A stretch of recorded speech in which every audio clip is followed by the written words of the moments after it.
It had been a while since those last encounters, and I thought it was safe to re-enter the store, so I went in. Trying my luck, I decided to make my way to the used section, and that's where I found the most interesting specimen of a Gibson SG standard that I had ever seen in my life.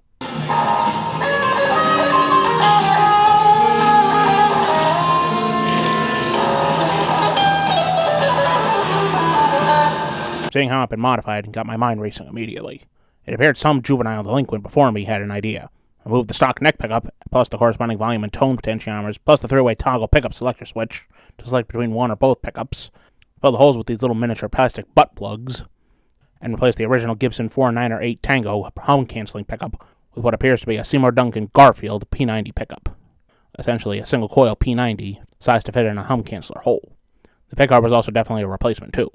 The original one would have had a hole left behind by the removal of the original Gibson 490 Romeo neck pickup. In short, this SG standard had been converted into a more basic Gibson SG Junior, which comes equipped with only one Gibson P90 single-coil pickup from the factory. Got me wondering, what kind of knuckle-dragging social reject would take a perfectly good neck pickup out of a Gibson SG standard and pretend it's a basic SG Junior? The hubris it would take. I had to find out why. I had to know the truth. I stashed the guitar off the wall and made my way to a nearby Boss pedal display, where I noted the notorious Boss heavy metal pedal. I had always been itching to try out this little black box, as it had been made famous by all the Swedish death metal bands back in the 90s. That would have to be after the arbitrary squeaky clean test. You can't forget that. With all the pedals off, I began my assessment.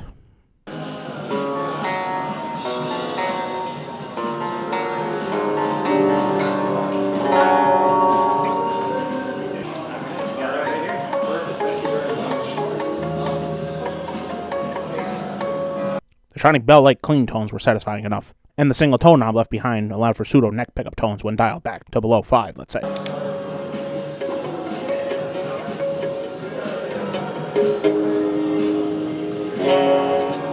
But enough, any guitar can do that, of course.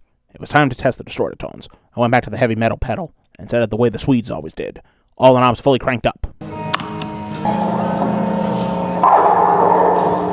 Maybe that was too much volume. I dialed the level back down slightly to compensate.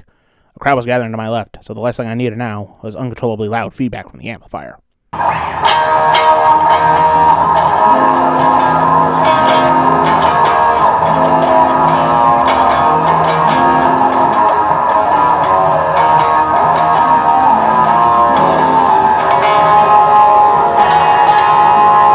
Wow, I thought, this Fat Cat pickup definitely has some balls to it. Let's remember, the Fat Cat is an oversized P90 single coil, so I was expecting it to be as weak as a Stratocaster pickup. Never been so happy to be wrong, other than the last time I put my chances up to fate. I did that once before, and it led to me meeting my two girlfriends. We're still together 12 years later now. Around this time, I remembered an old saying I heard a long time ago. There are songs in every guitar. You just have to find them. I'm sure I paraphrased that, but it is true. I found that out when this riff suddenly came out of the ether.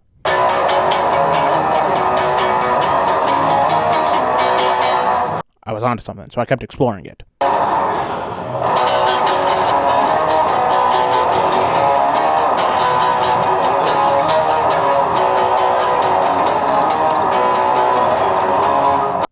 A certified E-worm had been composed, quite by coincidence, or by chance.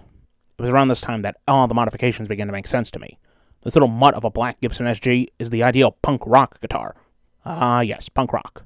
The genre where less is very often more.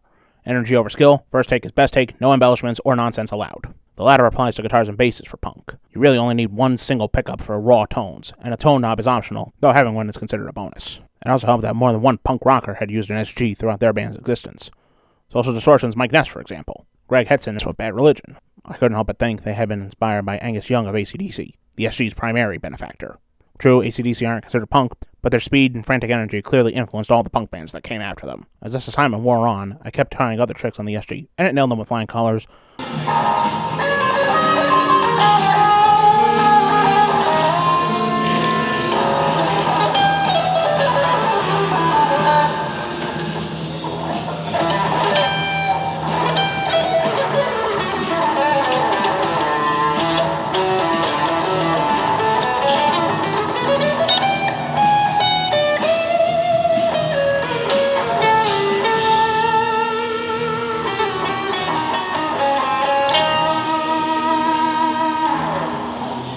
But I found myself coming back to that same 4-chord riff over and over and over again.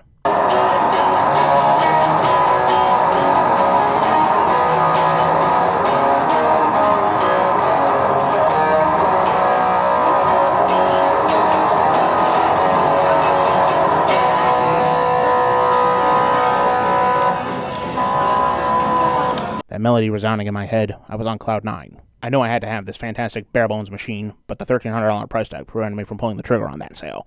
Like it or not, I could not add this SG to my arsenal at the moment. But that's not the point. My own selfish desires aside, this punk rock modded SG taught me that even in this rotten year of our Lord, 2024, where EDM and indie reign supreme, the punk rock spirit of yesteryear still lurks, and is always waiting to be coaxed out of the shadows and back into the light by someone lucky enough to find it.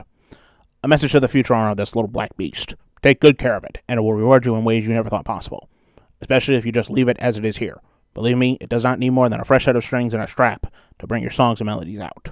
Now allow me to leave you with one of the founding punk rock songs. Apologies for my bad camera placement. I was just too excited to double check what I was filming. Thank you.